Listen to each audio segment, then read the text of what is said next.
Welcome into the Important Nonsense YouTube waiver show. It's Jason Draven. I'm here to help you guys into week 17. I know it's already here. I'm hoping you guys are just cruising through playoffs and don't have to worry about this show whatsoever. But if you do, we're going to start off with quarterback like we do every week. And it's the same guy that you've seen before, Jared Goff. 3.5% rostered. I know last week he upset everybody because he was out due to COVID. He is already activated off the COVID list and should be good to go. And over the past 3 weeks has been quarterback 8. Week 13 put up some great numbers. He did fumble, only 19.94 fantasy points. Week 14, 11.6 fantasy points. And week 15, 20.64 fantasy points. He's going to be a good option for you. And I just really like his matchup this week in the Seahawks. I mean, you can't expect anything better than that at this point because the Seahawks have really just been struggling. And with the emergence of Amon-Ra St. Brown, the offenses just look so good. We'll move into the next guy, and it's Jimmy Garoppolo. The only issue I have with him right now is that he just landed on as a doubtful because of his sprained finger, which is very odd. But if that does happen, he's 20% rostered now. If he is out, he's had a couple solid weeks. However, if he is out, I'm actually going to the other side of the ball and looking at Davis Mills because he's widely available, and in this matchup against Trey Lance, I think that he will be able to tear up this defense and just really cause a lot of issues and give you a lot of upside. We'll move into running backs, and the first one shouldn't be a surprise, but it's Rashaad Penny, 44.1% rostered, has Alliance this week. Over the past 3 weeks, he is RB15. His only down week was actually a week ago, week 15, 6.4 fantasy points, but it was against the Rams. He didn't get a whole lot of work, and then this past week, he bounced back against the Bears, 17 carries, 135 yards, and a touchdown for 19.5 fantasy points. I think he could easily do something similar to that against the Lions as long as he stays healthy, and they could continue to give him the work. So with that in mind, we'll move into the next guy, and it's Jordan Howard, 8.6% rostered. They've already ruled out Sanders for this week because of a hand injury, and he might actually be out for an additional 2 weeks. If that's the case, I do think that Howard gets a majority of the work with Scott or Gainwell getting the rest of it. He's going to be the big body guy, and while he hasn't looked great when Sanders has been out, he has been one of the better runners, and I think that this offense really enjoys him back there, and the whole team just really likes him. We'll move into wide receivers. First one is Isaiah McKenzie, 0.3%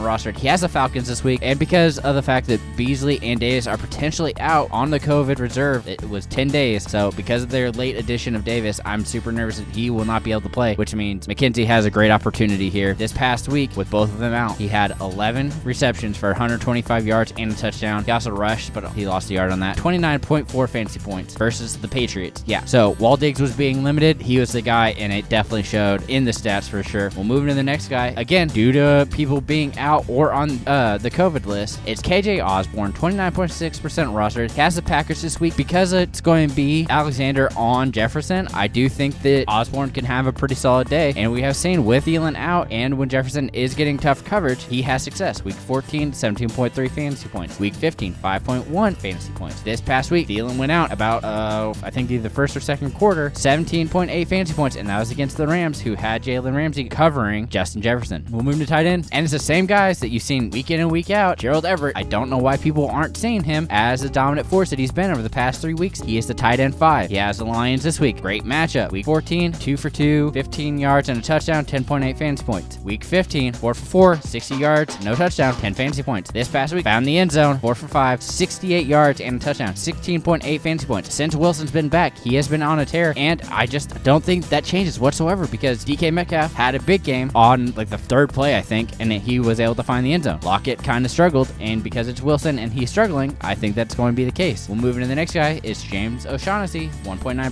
rostered. Trevor Lawrence really seems to keep looking for him, and it's a tough matchup, but it is the Patriots, who I think are going to be more focused on the outside, looking at Marvin Jones as probably the main guy, or even Treadwell. With that in mind, over the past 3 weeks, he's tight end 10. Week 14, 6.1 fantasy points versus the Titans. Week 15, 10 fantasy points versus the Texans. Week 16, 8.9 fantasy points versus the Jets. He's giving you solid numbers, and every week it's going to be somebody that you're going to be able to rely on because of the amount of opportunities that he is receiving. We'll move it in defenses. First one, I know neither one of them I really love, but they do have the opportunity to really show out. And the first one is the Browns, 39.2% rostered. They have the Steelers and Bengals upcoming. You're really only going to have this as a 1 week rental here, but week 14, 13 fantasy points versus the Ravens. Week 15, 7 fantasy points against the Raiders. This past week, week 16 versus the Packers, 0 fantasy points. So they didn't hurt you, but it's hard to stop Aaron Rodgers at this point when he's on that kind of a tear. We'll go to the final defense and wrap up the show here, and it's the Bears, 13% rostered, have the Giants and the Vikings upcoming. Week 14 versus the Packers, 3 fantasy points. Week 15 versus the Vikings, 10 fantasy points. This past past week, week 16 versus the Seahawks, 2 fantasy points. I know it's not great, but they do get the Giants, who are really struggling, and with Daniel Jones and really both Fromm and Glennon have really struggled, and they just don't have any kind of game whatsoever that you can really rely on. So with that in mind, I think the Bears can be a solid play for you. I really hope this is helping you all, and I hope that you are in the championship week. Good luck. Hopefully you don't need any of this. Good luck, and as always, remember to keep up the nonsense.